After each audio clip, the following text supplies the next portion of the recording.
Okay, good evening, everyone.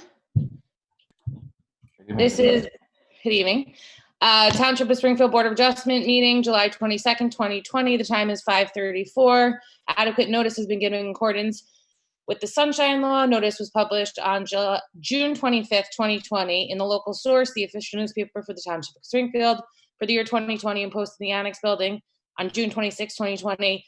Notice of the meeting was also posted to the Township's website. Can we stand for the Pledge of Allegiance, please?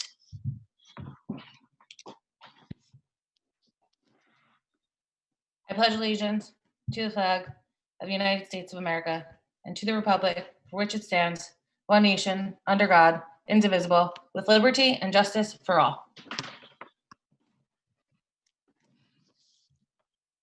Okay.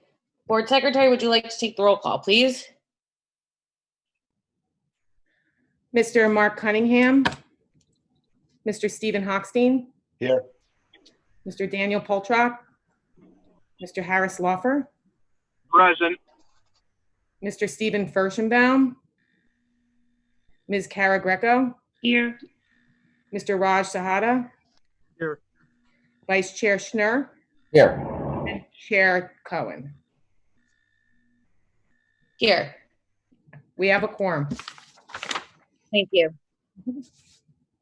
Okay, so we have minutes from our June 8th and June 15th meeting. Do we have any questions with respect to the minutes that were transcribed? Any member of the board have any questions or comments on the minutes for June 8th or June 15th? All right, if not, can we adopt them together? Okay. Sure. All right, so I'll entertain a motion to adopt minutes from June 8th. I move to approve. Second. I move to approve. Thank you. Do we have a second? I'll second. Thanks. Great. All in favor? Aye. Yes. Aye. The motion passes. Okay, let's move on to resolutions. We have 3 resolutions for memorialization. The first resolution is for application 2020-10, 46 Edgewood Avenue, block 3511, lot 9. Are there any questions with respect to the resolution of memorialization? And if not, I'll entertain a motion to accept, approve. I'll move to approve. Thank you. Is there a second? It has to be Mr. Sahada or you. I'll second. Great. Thanks. Mr. Hochstein? Yes. Chair Cohen? Yes. And Mr. Sahada? Yes. Motion passes. Okay, the next resolution of memorialization up for approval is application 2020-13, 16 Archbridge Lane, block 2101, lot 10. Are there any questions on the resolution? If No, not, I will move to approve. I'll second. Great. Mr. Hochstein? Yes. Mr. Lawfer? Yes. Mr. Furstenbaum? I see you. Okay, I'll come back to him. Mr. Sahada? Yes. Mr. Furstenbaum? He's muted. Yes, he must be having technical difficulties. So motion passes. There He's he is. unmuted. He's unmuted. Oh, Mr. Furstenbaum. I didn't know that was a word, but yes.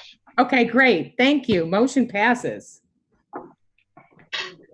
Excellent. The third and final resolution of memorialization that we have on the agenda is application 2020-14, 156 Wentz Avenue, block 3401, lot 19. Are there any questions on the resolution? If not, I'll entertain a motion to approve. I'll move to approve. I can second his motion. Thank you. Who was the second? I'm sorry. Harris. Okay, Harris, thank you. All right, Mr. Hochstein, Yes. Mr. Lawfer, Yes. Mr. Furstenbaum, Yes. Mr. Sahada, Yes. and Chair Cohen. Yes. Motion passes. Okay, the first application that we have up this evening is application 2020-12. This is a continuation from a previous meeting to Shadow Lawn Drive, block 2003, lot 3, a lot coverage variance for a patio. Before we entertain or hear any of the applications, I just want to go over the procedure. We will hear the applicant's presentation. We will open it up to the board for any comments or questions. We will then open it up to the public. If there are professionals or witnesses, we will open it up to the public for that particular witness. And then at the close of the presentation by the applicant, we will then open it up to the public again for their opportunity to be heard on the application as a whole. All of those commentary will be limited to 3 minutes. So with that, let's let in the applicants for 2 Shadow Lawn Drive. Before we begin, I did not listen to the tapes on this one, Jen, so I think that I can't participate in the second half of this. Correct. Okay. Just this I application. have to remove myself from this one. Yes, noted. Okay, are the applicant? They are here. I just don't see video of them. Are you able to turn on your video? And they're also muted, so. Okay.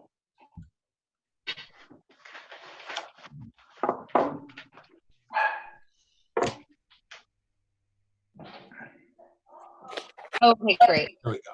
Okay. Hello, How are you? I'm good. How are you? Excellent, thank you.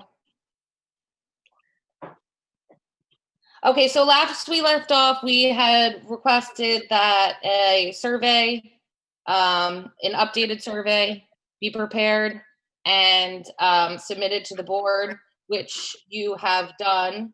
And I guess I will ask if you have any additional testimony. Web? If I might, why don't we just re-swear her in? Okay.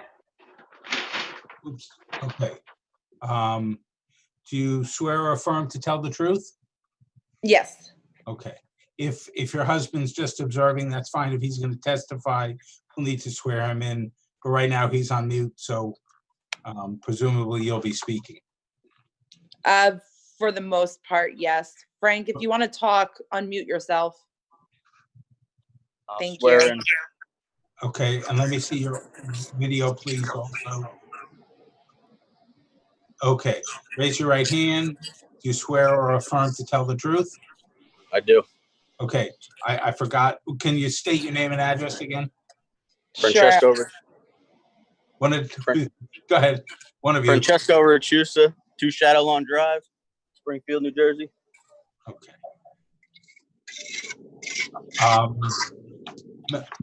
Madam Chair, it's my understanding that the survey was submitted in a timely fashion, so as part of the record, but that there was an amended zoning information form that was submitted recently, so that's been marked. I don't remember if we had any exhibits last time, but A1 for tonight's purposes, if we can just have that shown so the public can see that. Mr. Truth, if you could go to mute on your line, I think it's there's a lot of background there. Apu, do you have that form? If so, are you able to bring it up as a shared screen so everyone can see the exhibit? It should say exhibit, Apu.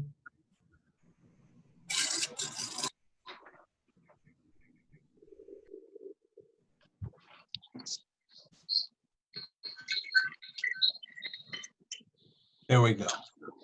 Okay, so just for the record, this document is being marked as A1 with tonight's date.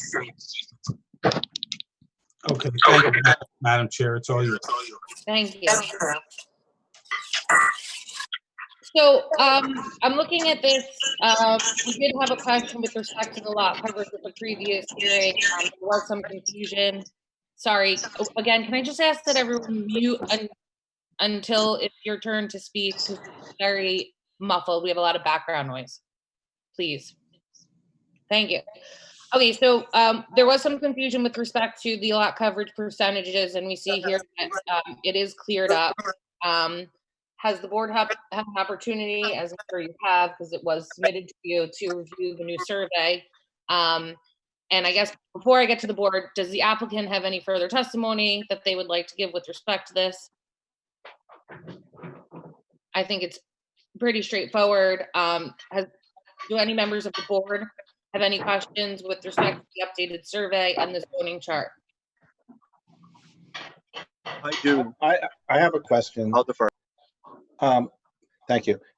During our last meeting, we had talked about some kind of calculations for water management. I was just wondering, is this something that the town engineer would approve, as if we were to approve this, that he would review it and require some kind of water management?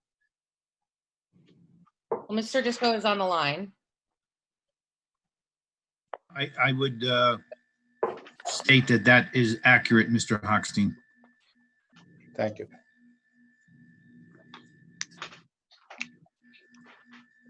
Board member Tahada, did you have a question or?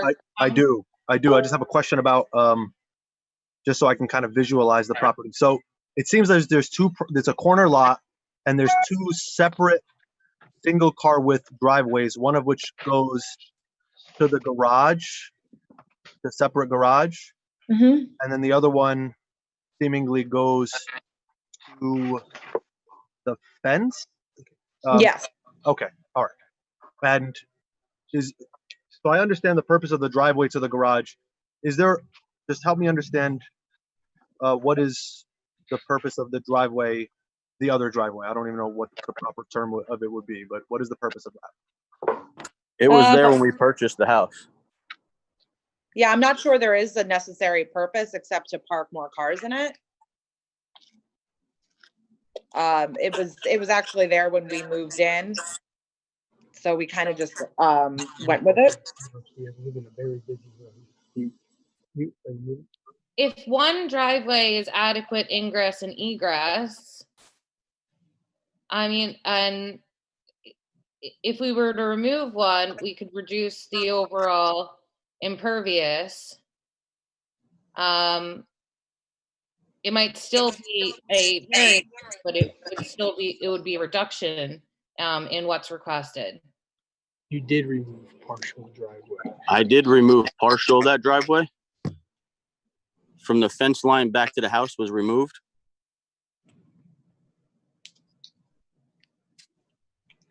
But we live on that's a pretty busy street, number one.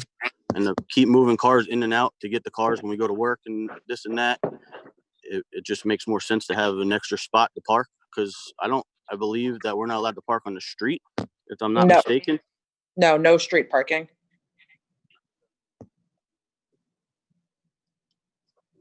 So is it your testimony that it's a safety reason that you have the two driveways? Yes. I would say so. Okay.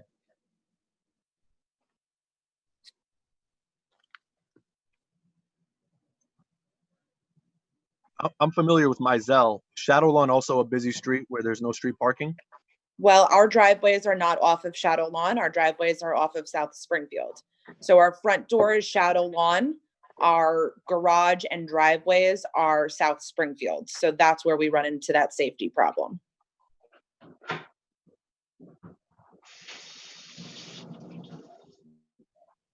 Or Mizell. But to be clear, is there street parking on Shadow Lawn? We can park on Shadow Lawn during the day. There's obviously, as you know, no overnight parking in Springfield. So we would have to move cars around at night, I guess. We also don't have our garage access or our access to any of the driveway from the front of the house. It has to be at the back of the house.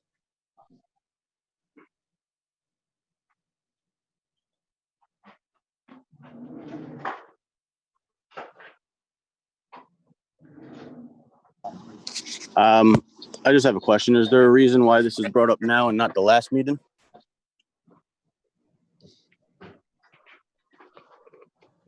Well, I don't know on the previous survey that we were able to determine where everything lies on the property, which is why we had requested an updated survey. I mean, it was marked out. It said driveway on both of them.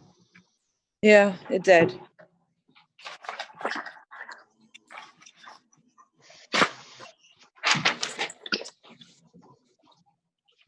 All right, do any members of the board have any comments or further questions for the applicant or regarding the application?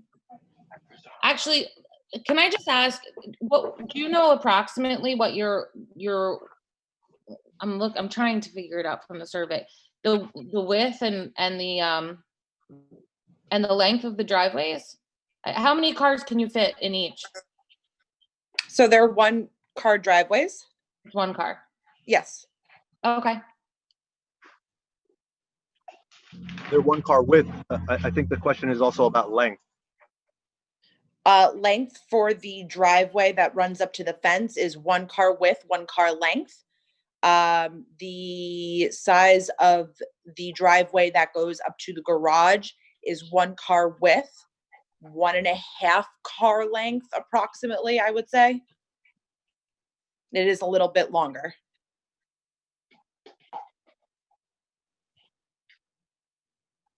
But in neither scenario would you be able to fit 2 cars in the driveway?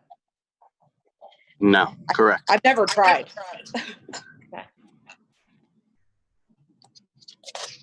One of the vehicles is going to be a pickup truck, so it's a little larger than a normal vehicle as well. So.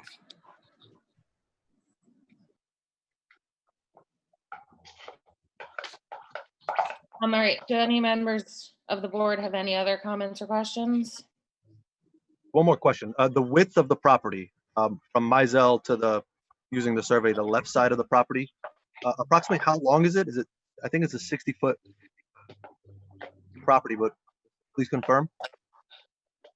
Frank? One second.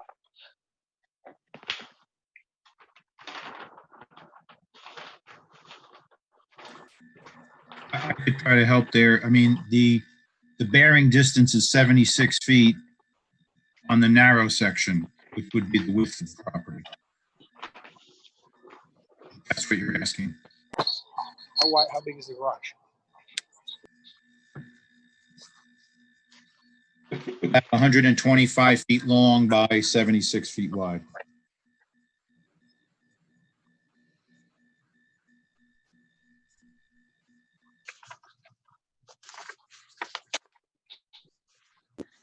Yes, that's what I was going to say.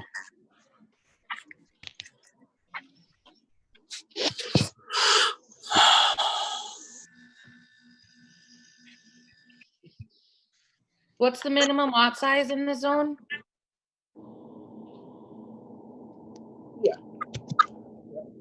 I think if I was not mistaken, it was 27%. That's what you're asking? No, I'm asking the engineer. Oh, Or okay. no, sorry.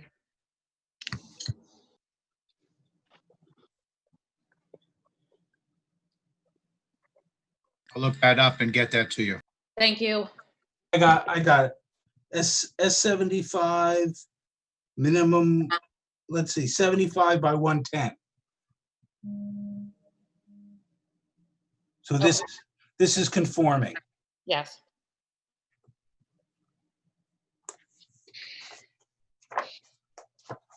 Thank you.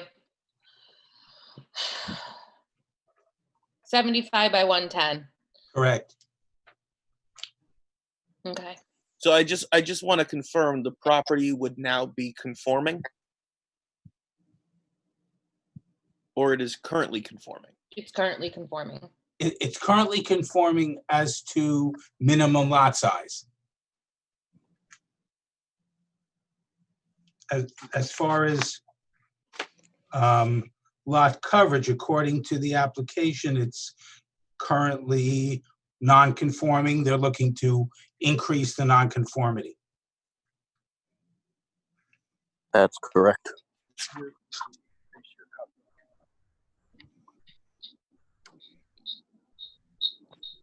So given that, Really. actually, before I get to this, if the applicant has no further testimony and the board members have no other questions, I'm going to open it to the public. Okay, that would be fine. Okay, so if any members of the public wish to speak on this application, you can put it in the chat. I think you can also raise your hand on the call. And I do believe that you might be able to hit *9 on your phone if you want to speak.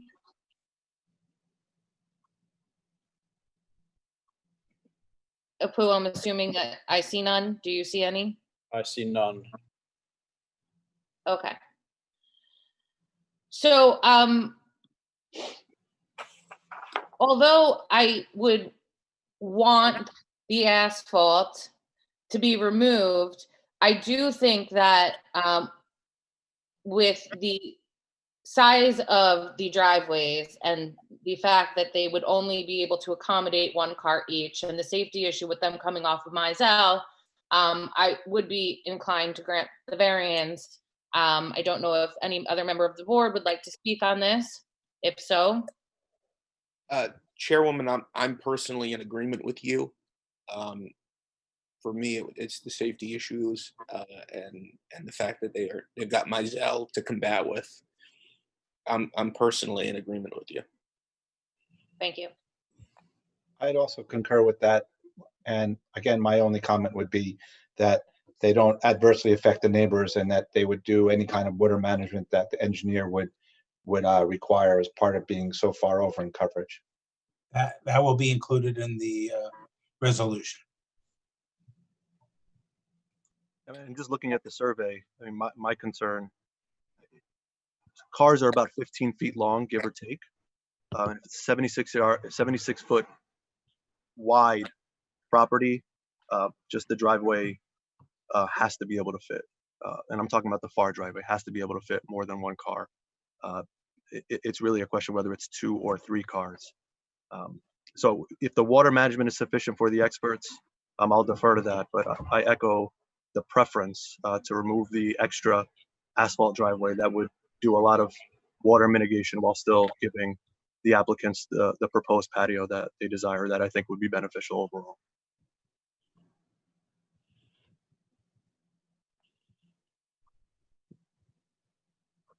Is there any way in looking at the survey, perhaps our town engineer would be able to offer an opinion as to whether the asphalt driveway, based on the length and width, could accommodate more than 1.5 cars? The driveway to the southwest, which is the one that leads to the frame garage, I scale that as about 12 feet wide by about 45 feet long between the garage and the right-of-way. So clearly 2 cars are going to fit there, even if one's an oversized vehicle. The other driveway is essentially, if you don't have a vehicle extend over the sidewalk, is only going to fit 1. So between the 2 of them, comfortably, you're going to get 3 vehicles there. Eliminating the smaller driveway would reduce it to a 2-vehicle capacity on the far driveway. It's not wide enough for 2 vehicles side by side. It's only about 12 feet wide.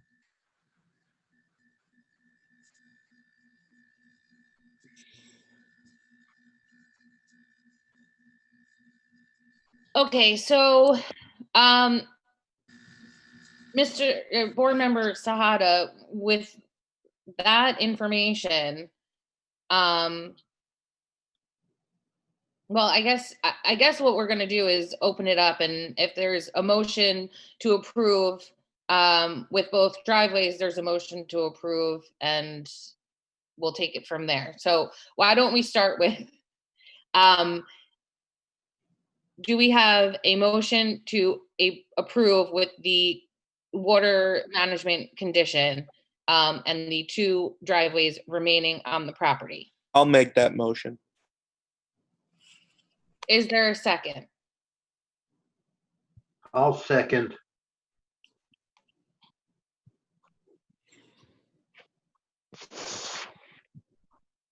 Do you want me to roll call it, Chair? Yes, please. Okay, Mr. Lawfer, Yes. Mr. Furstenbaum, Yes. Mr. Hochstein, Yes. Ms. Sahada. Mr. Sahada, if that's what you said, the answer is yes. Thanks. Chairwoman Cohen, Yes. motion passes. Okay. Thank you.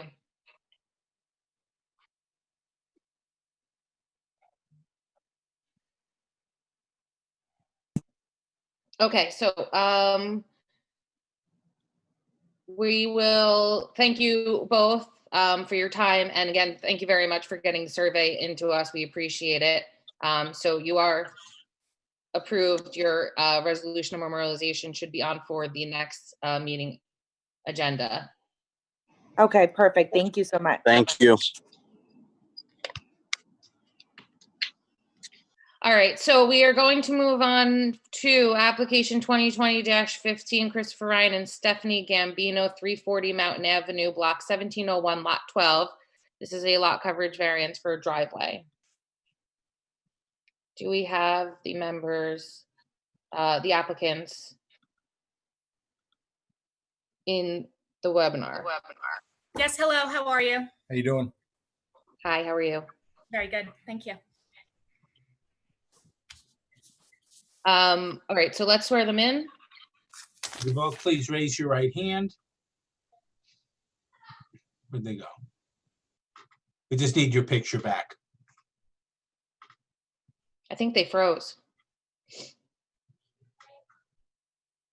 Not a bad deal today.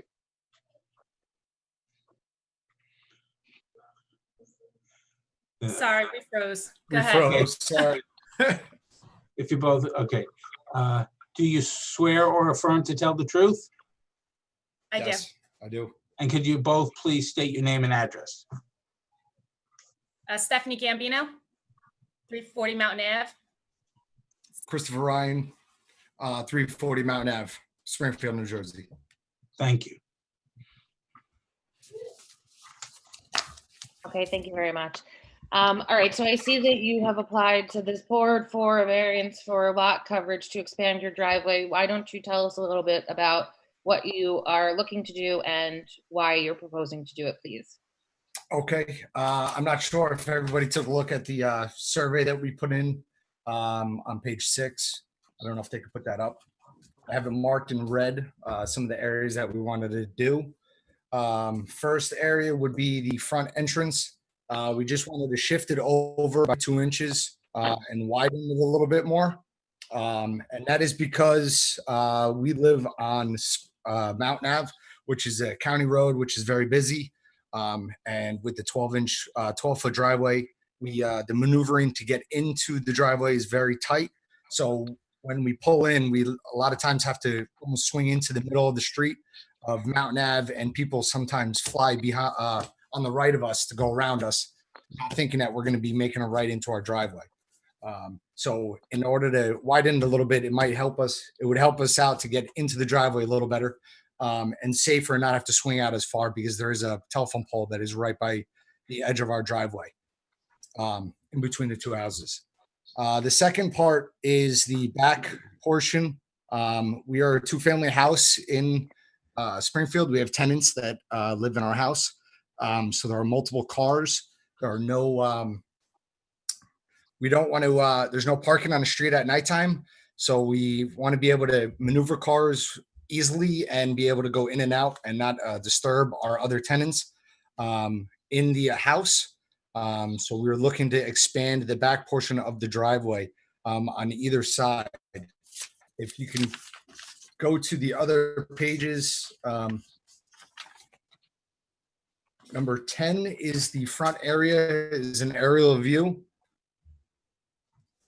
of just the proposed look of our narrow driveway and where we wanted to expand it. The red mark would be where we expand it, just to widen a little bit. And on the following page 11 is the back portion, where we just want to extend it to the same size as the house, just to make it a little bit easier for our tenants to move in and out for us, and as well as for us to be moving in and out. On the following page is 12. The next page is just an additional area where we normally make the U-turn in there to be able to maneuver out better when pulling in and out of the driveway for everybody. And that is pretty much where we stand on what we'd like to extend on this driveway. I don't know if you guys have any questions on some of the items. We are paving, we will be repaving the whole entire thing, making sure that the pitch is in the correct area, going away from houses and our neighbors and going into our lawn that is on the Q Drive side. And then the front area is, our lawn is pretty much 3 feet above the streets. So there's a natural pitch in the front area to go down into the street for any kind of drainage. There's a, I guess, a sewer that's right at the bottom of our driveway. Thank you. Do we have any members of the board that have any questions for the applicant? I have a question. Would you consider putting pervious pavement in? I'm not sure what that is. It's a, you can work with the engineer on it, but it is a paving material that allows water to be absorbed through the driveway, and it's not 100% impervious, so it does allow some water to go through the driveway. Okay, I can take a look at that and ask him about that if they have that. I don't know how much more that would cost us. I don't know if a drain would help at all in the driveway. I don't know if that would be something that we could also add if we needed to. Because you are substantially over the what's allowable on coverage on the lot, and so maybe that's something that, you know, in addition to any kind of water management on the site, that would mitigate being so over in coverage.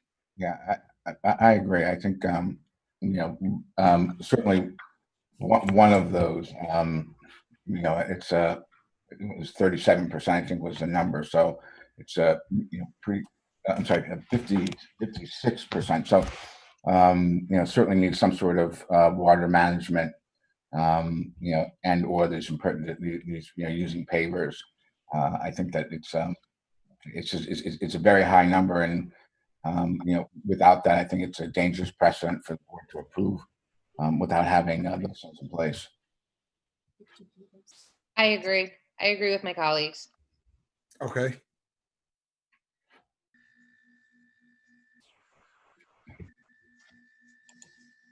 I'm kind of a different view. I kind of think that the reality of his property just necessitates the changes. But yeah, they are substantially over in lot coverage. So Sorry about that. yeah, your points are well made.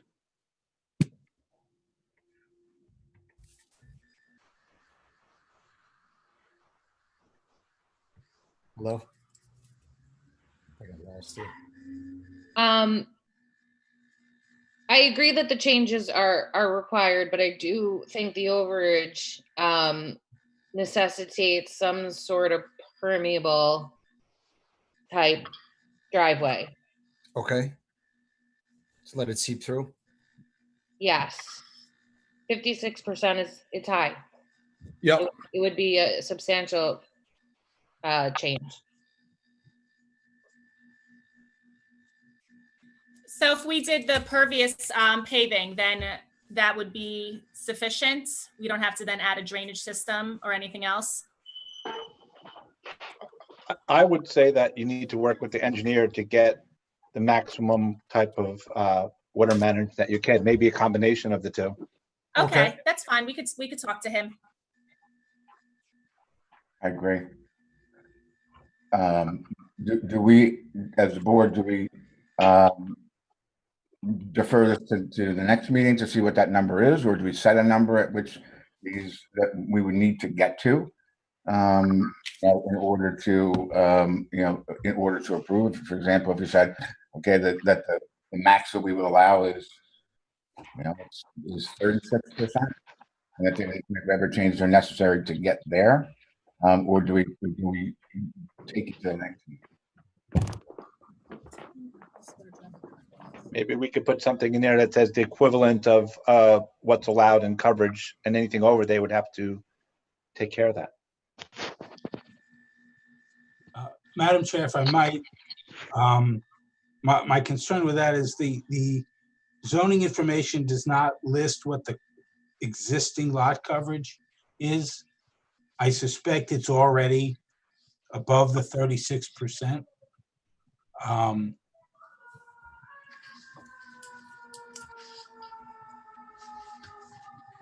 Yeah, it is. It's already over. Do we have that number? Yes. Applicant have that number? 45%. The existing. Well, I would say that as, they're asking for this variance, it would be an opportunity for us to make them in more compliance.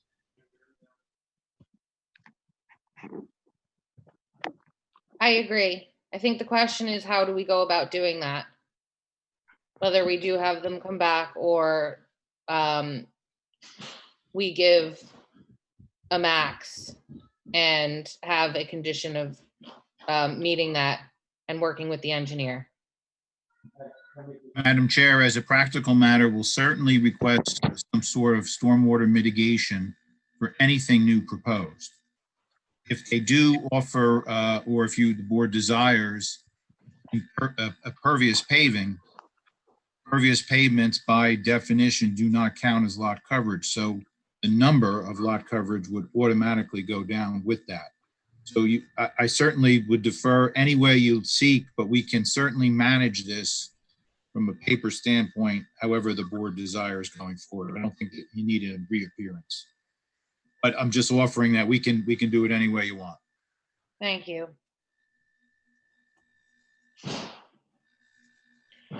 So with Mr. Disco, what he just offered, I believe that we would be able to approve this with the condition of meeting with the engineer and having a pervious pavement, and that would satisfy the concerns of the board, unless the board feels otherwise.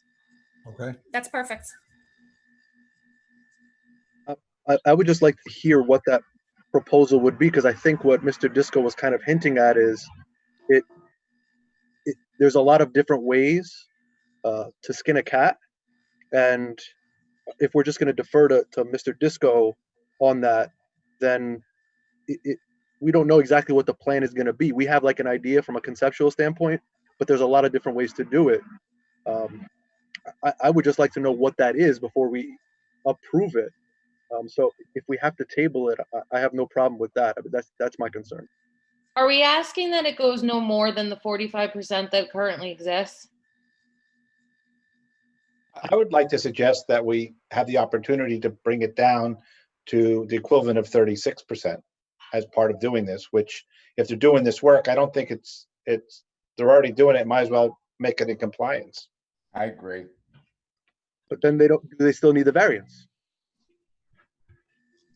Well, if they got it back down to the lot coverage, then I guess we wouldn't need to, right? I don't know how Springfield counts pervious payment. A lot of towns don't give you 100% credit. Some towns do. I don't know how Springfield counts it. Right. I think that what Mr. Disco just said is that it's not counted. By definition, pervious pavements don't count. What Springfield has traditionally done for residential is counted as 50%, as Mr. Hochstein said. And the reason for that is pervious pavements require maintenance. If this was a site plan, you could put a condition in there and there'd be a mechanism to ensure that maintenance. for a residential property, there's no way we can enforce the maintenance of it. So initially, it's going to be 100%, but over time, the effectiveness of the pervious pavement would decrease. So Springfield traditionally counts it as 50%. Excuse me.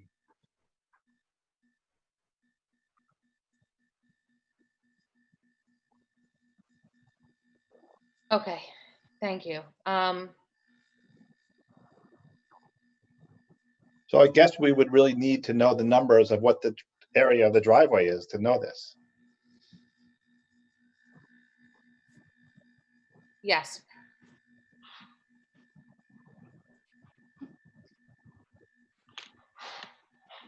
So you're saying if I do all pervious pavers throughout the whole area, that, I mean, that would reduce it tremendously. And when we say pervious pavers, it's not necessarily paver block. There's pavement that is pervious, that is asphalt material that's pervious. Okay.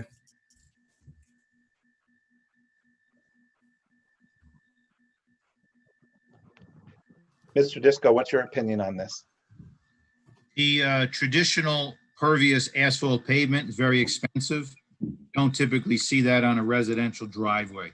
You would more traditional paver with the gaps with stone sub that allow water to go in it. And that subgrade is pretty substantial because essentially you're providing a volume underneath the pavement or the paver subsurface. So there's going to be basically a mitigation component regardless of how you elect to move forward, whether it's a pervious pavement approach or whether you allow a traditional driveway with stormwater management mechanism, whether they collect it from the driveway or from the roof area and get it underground.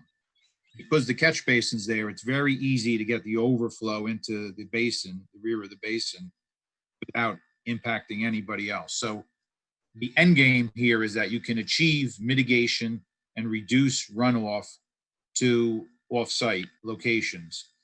The question is how you want to achieve it in terms of what that lot coverage percentage that you desire. If all my gutters are out going to the street already, because they are not going into the driveway at all. They go run underground out into the street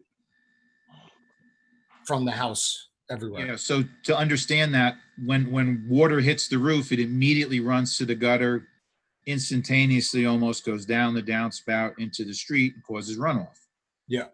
The mitigation typical is to take those downspouts, pipe them to a stone underground dry well, seepage pit. They have various names. You give the groundwater the opportunity to go into the groundwater before it goes into the storm sewer system of the municipality. So therefore you benefit or you decrease flows to downstream properties. Understood. Again, as Mr. Saha had indicated, there's many ways to skin the cat here. Yep. And it's certainly achievable. I guarantee there's an achievable solution. Again, the board has to decide, number one, whether you're comfortable with granting the relief, and two, what the lot coverage percentage that you're seeking, which is either going to be the 57% with mitigation or some lesser number with more pervious paving. But again, ultimately, it's going to be a mitigation solution. All right, so then I'm going to have to talk with my contractor, find out what he can do, present it, and speak with you on the side, and probably have to come back and present it to the board. Yeah, I think the responsible thing to do would be to table it and give you time to get your ducks in a row. Yep. So, I mean, I agree. I'd like to make a motion to table this. Second. Who seconded? I did. Steve? Yes. No, Steve. Who was the Sorry, second? it's Raj Okay, Saga. thanks, Raj. Before you vote, are we setting a new date for this so that they don't have to publish again? Well, I'm sorry, I just want to give you the available dates. We have next week, next Wednesday, And then the following is August 5th. And then after that, it's not until September. It's the third Tuesday in September. Next week is fine. I'll have everything done within this week. Chair Cohen, is that okay? They'll be submitting, we're within 7 days. I mean, they'll be submitting, I guess it'll be presented as a new exhibit if they're going to present anything. Is And it next long Wednesday? as, so long as our attorney says that we're good with that, I'm okay with it. That's fine. It'll have to be presented next week as an exhibit shown on the screen, but that's certainly no problem. Okay, then I'm okay with that. Thank you. I would say so the board has a chance to look at it, the sooner it's in, the better. Yes. You want to do the 5th? All right. Okay, I'll try getting it in tomorrow. I just have to talk with my contractor, and I'll speak with Mike tomorrow after I speak with him. Thank you. All right, so again, I guess we will entertain a motion to table until the July 29th meeting. Can I just add one thing? Can you just, as part of your submission, complete the zoning chart with all the information about lot coverage instead of NA, so we could compare it to the old and the new? Absolutely. Thank you. So moved. Thank you. Mr. Lawfer, Yes. Mr. Furstenbaum, Yes. Ms. Greco, Yes. Vice Chair Schnur, Yes. Chair Cohen, Yes. and Mr. Hochstein, sorry, I didn't go in Yes. order, and Mr. Sahada. Yes. Thank you. Thank you very much. We'll see you next week. All right, thank you, everybody. Okay, we're going to move on to our third application on the agenda, which is application 2020-16 for 297 Baltus Rollway, block 1301, lot 54, side yard variance for an air conditioning condenser. Excuse me. And do we have the applicant? Yes, we do. There we go. Hello. Good evening. Good evening. How are you? All right. Okay, so why don't you, well, we're going to swear you in first. Yep. Okay. Do you swear or affirm to tell the truth? I do. Please state your name and current address. Yes, my name is Lester Tapia. I'm at 297 Baltus Way, Springfield, New Jersey. Thank you.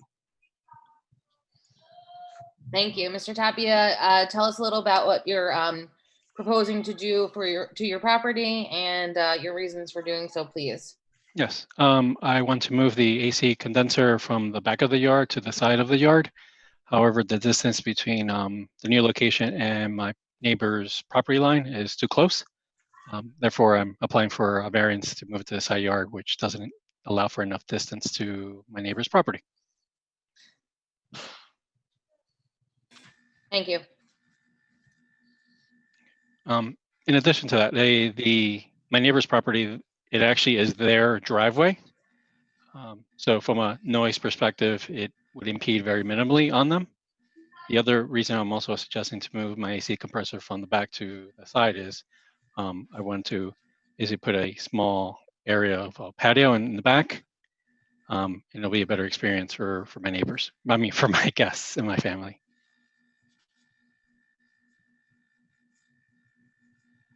Thank you. So the proposed patio obviously is not part of this application, but No. do any members of the board have any questions? Would you be willing to put some kind of vegetation or screening around it? Around the AC? Yes. Oh, absolutely. Block some sun away from it. Yeah. Mr. Tapia, have you discussed the plans for this generator with your neighbor? I have not. No. My neighbor actually doesn't live in that house. It's rented. Mm-hmm. And the width of that driveway is just sort of, it's a standard width driveway. It's a single width driveway.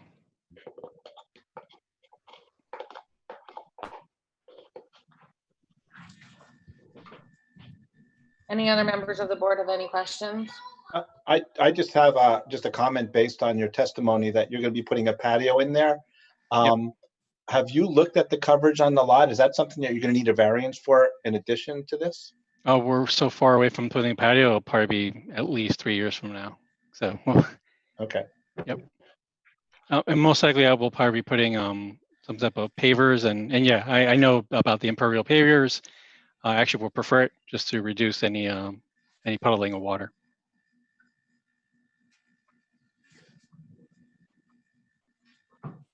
Okay, if no other members of the board have any comments or questions, I would open it up to the public. Madam Chair, could I just make one quick statement, just so the board is clear that this is not a standard side yard variance. There's a specific section of the ordinance, 15.1E, which requires an air conditioner to be 10 feet from the side yard, which is the same as a regular building setback. So you're varying that as opposed to the standard building setback, but the effect is the same. Thank you. Understood. Do we have any members of the public who wish to speak with respect to the testimony given or the application? Seeing none, Madam Chair. Thank you, Apu. Okay, I'm inclined to grant the variance. So with the condition that there is adequate screening, as Board Member Hochstein had stated. Move to approve with the screening condition. Second. I think that was Vice Chair. Second. Yes. Yes. Jen, you're muted. Sorry. I've been waiting all day to say that, so. Sorry. Mr. Laufer, Yes. Vice Chair Schnur, Yes. Mr. Hochstein, Yes. Mr. Furstenbaum, Yes. Ms. Greco, You're muted. Yes. Mr. Sahada, Yes. and Chair Cohen. Yes. Motion passes. Excellent. All right, thank you. Thank you very much. Have a good evening. Same to you. Okay, our last and final application on the agenda is application 2020-17, 18 Archbridge Lane, block 2102, lot 11. Lot coverage variance for pool, side yard variance for generator. Do we have the applicants in the webinar? Good evening. How are you? Great. Hi. How are you? Good evening. We're gonna swear you in. Okay, Please raise your right hand. Do you swear or affirm to tell the truth? I do. I do. Please We state do. your name and address. Name and address, please. Oh, I'm sorry. I didn't hear you. It was thundering. We're having a storm. My name is David Melman, 18 Archbridge Lane here in Springfield, 07081. Laura Melman, 18 Archbridge Lane, Springfield, New Jersey, 07081.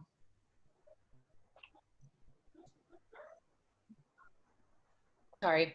Okay, great. So I see that you are proposing to install a generator and an in-ground pool on your property. So if you could tell us a little bit about what you're proposing to do, what you're looking for, and the reasons why. Sure, of course. So as you state, there are two reasons for the variance application.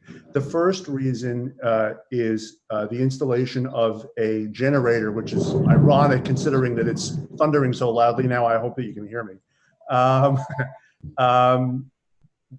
We've had some terrible power outages, as you know, in Springfield.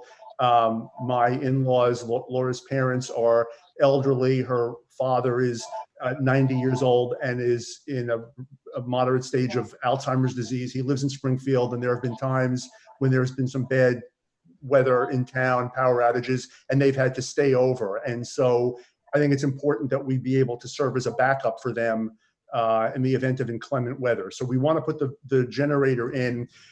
Unfortunately, the nature of the lots on Archbridge Lane don't allow for the setback on the side that we would need. We're off by a few feet. So that's the reason that we need the variance for that.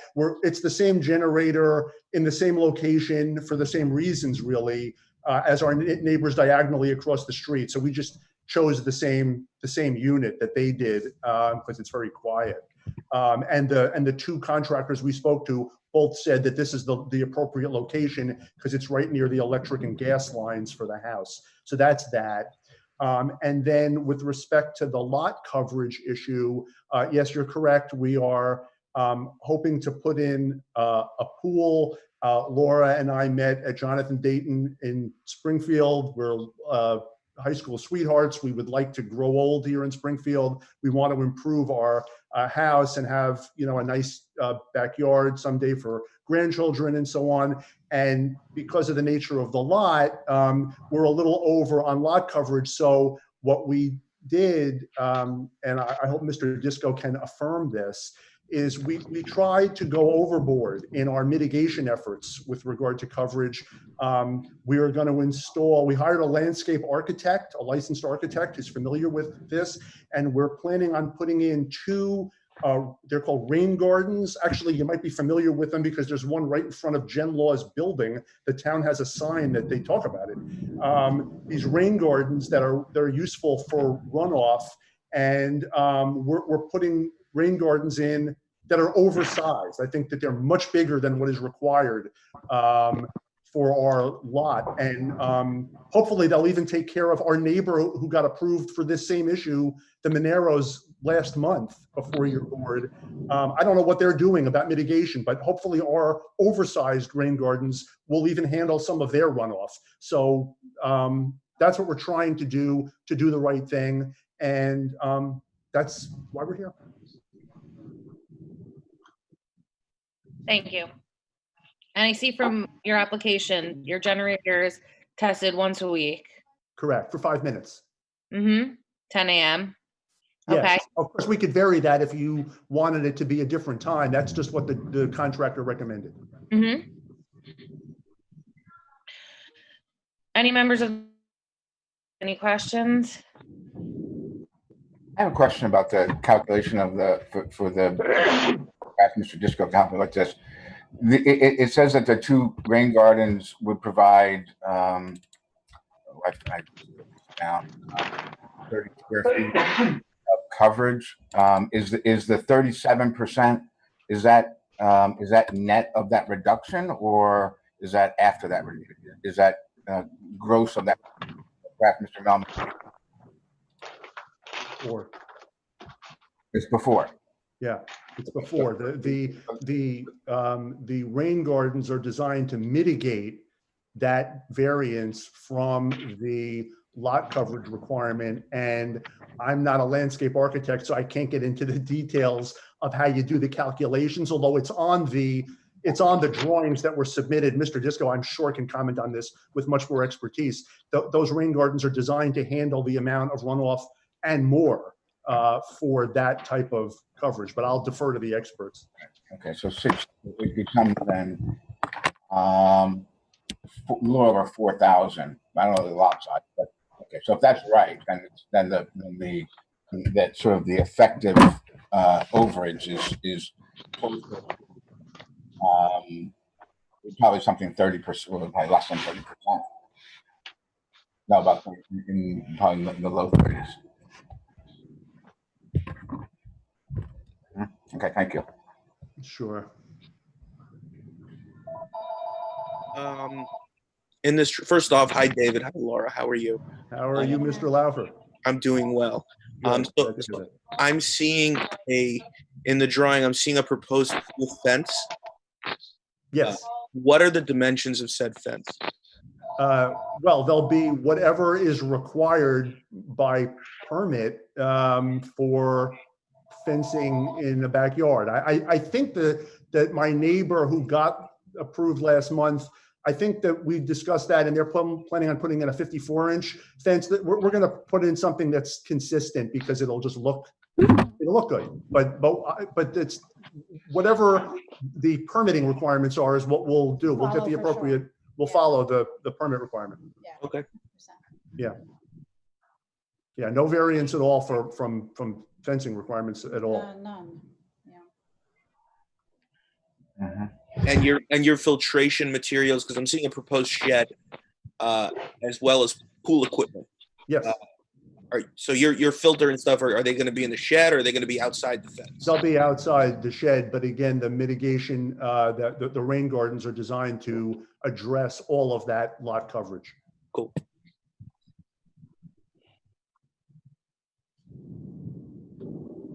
And I believe I shouldn't step over my own self here, but I believe Mr. Disco, when he had taken a look at this, had made the point that, be aware that rain gardens require some maintenance. It's not just, 2 words you put in a rain garden and it just sort of self-manages forever. And the fact of the matter is, I've done some research on rain gardens, and it turns out that at the end of my driveway, I have some of the flowers and natural grasses and things. You can see them in front of the annex building by where Jen Lowe worked. I happen to love doing that kind of thing. So for me, it's going to be, I'm looking forward to it. I mean, I'm glad they're oversized. I can't wait to go and plant the flowers and the grasses and things and do it. So to me, this is actually kind of great.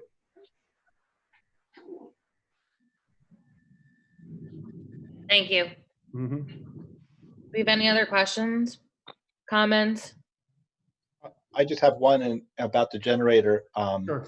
If we approve this, I would ask that the generator be exercised on weekdays and not on weekends. Oh, absolutely. In fact, the contractor said he likes to do it on Mondays. And I asked, why do you pick that day? And he said, because that way, if there's something wrong, they have the full work week to address any problem with it. I never even thought of that, but absolutely. I can tell you right now that the contractor that we intend to hire had said Monday. And then when he gave me the letter when, he said 10 a.m. Monday morning. So I totally agree with you, and we plan on doing that.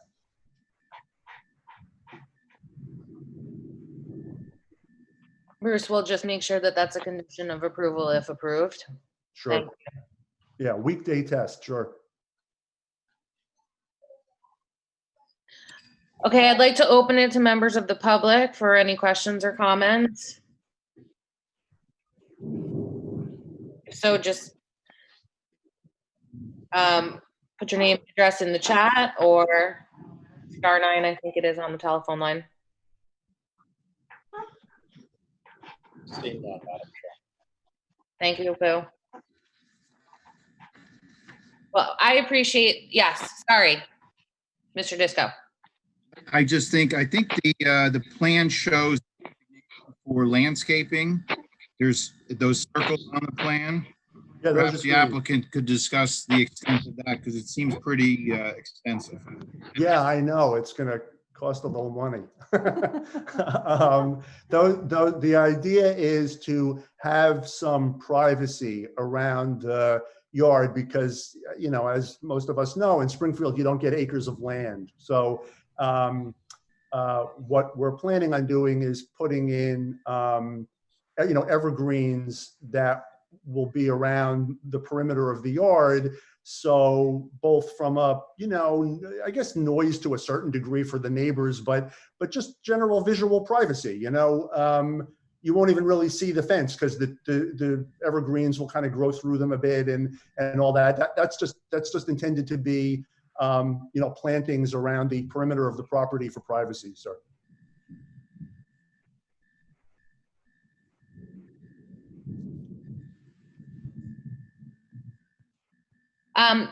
So thank you. I love trees. Okay. Madam Chair, if I might, just so the record's clear, as with the prior application for the air conditioner, the same statute, the same ordinance, 15.1 provides for the 10-foot setback for a generator. So it's not the normal setback variance, but it's the same limitation. Yes. Understood. Thank you. Thank you. I have a question about on the left of the generator. I can't really read on my plan. What is that to the left of the generator? Is that a fence or what is that, Give a me 1 screen? second and I'm going to tell you. Oh, what that is, yeah, there's no fence at all. What that is if you imagine a bunch of rocks the size of your hand, that would fit in your hand. I laid a bunch of rocks along that about 3 feet, 4 feet from the edge of the house years ago. They're still there. And I planted some pachysandra between them and the house. So what that is a very disciplined, diligent landscape architect showing you what a homeowner did to plant some pachysandra. That's really all that is. So those will likely disappear when they put the generator in, so they have access to the generator without having to trip. I mean, it's nothing. They're hand-sized rocks. Would you object to putting some kind of visual screening around the generator? Yeah, here's the only concern that I have with that. I mean, I have some landscaping in front of it and behind it. I do have some objection because they need to be able to see the light that's on that tells them if it's working well when they drive by, and they need to be able to access it to service it. So that's the reason why I can't just bury it in evergreens. You can't do that. Like I'm in my kitchen right now. If you look diagonally across the street from my kitchen window at 21 Archbridge, where my neighbors got their variance for the same thing, you can see the green light on it right now, so that you know that it's working properly. It's diagnostic. And so you don't want to block that. Yeah, my son's across the room. You can't see him. He just looked and nodded. And you don't want to block that. So I agree with you.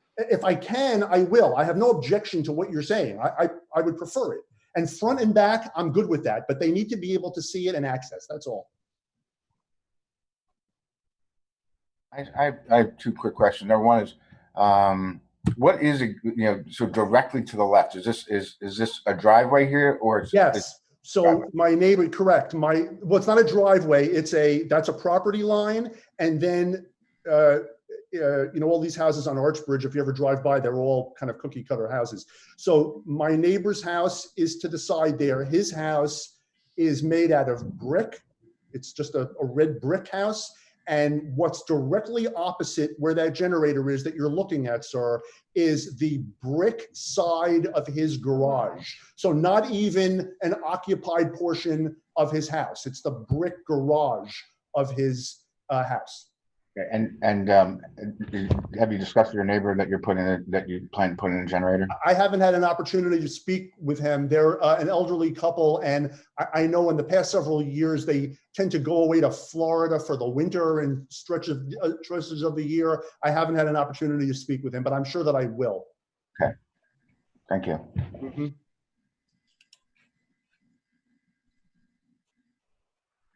Any other questions? I just want to open it up to the public one more time, since we had additional testimony after I did so before. So if there's any member of the public that wishes to speak or has any questions at this time, please let us know. Apu, I'm assuming none? None, Ms. Cohen. Thank you very much.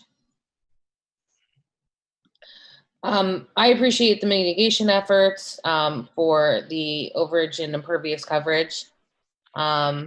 I would be willing to approve, so long as my colleagues are in agreement with this application, with the conditions set forth by Board Member Hochstein. The first being, Bruce, remind me. Weekday. Yeah, weekday. Thank you. And I also have, right? just Yes. approval of the mitigation plan by the township engineer. Absolutely, yes. Yes. Okay, so we have 3 conditions. What's the third one? What is the third? The screening. Screening to the On the extent generator, possible. visual screening. Okay, but we can't. But let's just be clear about this. We can't visually screen the generator in a way that blocks the diagnostic light and the access to the generator. It's a safety issue. We can't now we're degrading the safety of this safety device. So I will do what I can, but in front and behind the generator, because I agree, and we're willing to do that. But we can't do it in a way that prevents the access and the visual determination of the functioning of this piece of equipment. They have to be able to do that. And our neighbor across the street does the exact same thing. Understood. Can I suggest that we ask for screening that's in compliance with the specification and the Sure, requirements? of the absolutely. And I'll manufacturer talk to of the the contractor about it. Okay, I think we're gonna do that. Yes, yes. Okay, got it. So we have those 3 conditions. Move to approve on the following conditions. Thank you. I'll second. Okay, Mr. Lawfer, Yes. Vice Chair Schnur, Yes. Mr. Hochstein, Yes. Mr. Furstenbaum, You're muted. I'll come back. Ms. Greco, Yes. Mr. Sahada, Yes. and Mr. Furstenbaum. Yes. Great, thank you. And Chair Cohen. Yes. Motion passes. Excellent. Thank you very much. Thank you very much. Have a good evening. Thank you. You have a cute cat, Jen. Thanks. Thanks, everybody. Have a good night. Good night. All right, so that concludes the applications for this evening. Thank you all for your participation. As always, appreciated. Jen and Pooh, thank you very much for all of your efforts. We have our next board meeting 1 week from today on July 29th. And if there are no further comments, no, not tonight. No further comments, or if there are, yes, Vice Chair. No, I just scratching my head. Okay, sorry. I will entertain the motion to adjourn. Motion. Moved. Second. All right. All in favor? Aye. Aye. Passes. Good evening, all.